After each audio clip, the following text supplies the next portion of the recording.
Doctor ইউনূসকে ৫ বছর ক্ষমতায় দেখতে চান এনসিপি নেতা সার্জিস আলম। নিজের এই আকাঙ্ক্ষার কথা সামাজিক যোগাযোগ মাধ্যমে জানিয়েছেন তিনি। তবে সরকার প্রধান হিসেবে ক্ষমতায় নির্বাচিত উপায়ে ডক্টর ইউনূসকে দেখতে চান সার্জিস আলম।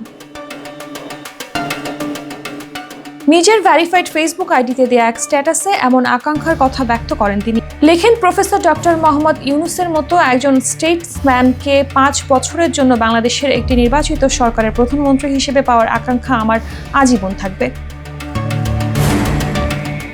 ফেসবুকে এমন কথা লেখার পরপরই এ নিয়ে শুরু হয়েছে নানামুখী আলোচনা সমালোচনা।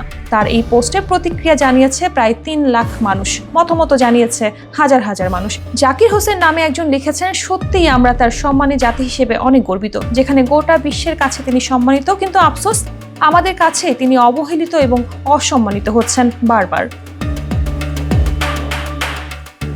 মোখলেস উদ্দিন লিখেছেন, জনগণ দ্রুত নির্বাচন চায়, এটাই বলার সময় আমাকে বাদ দিয়ে বলবেন। আমি আপাতত ডক্টর ইউনূসকে চাই। তবে সার্জিস আলমের এমন বক্তব্যে কেউ কেউ ভাবছেন ছাত্রদের নতুন দলের প্রধান হয়েও নির্বাচনে আসতে পারেন ডক্টর মোহাম্মদ ইউনূস।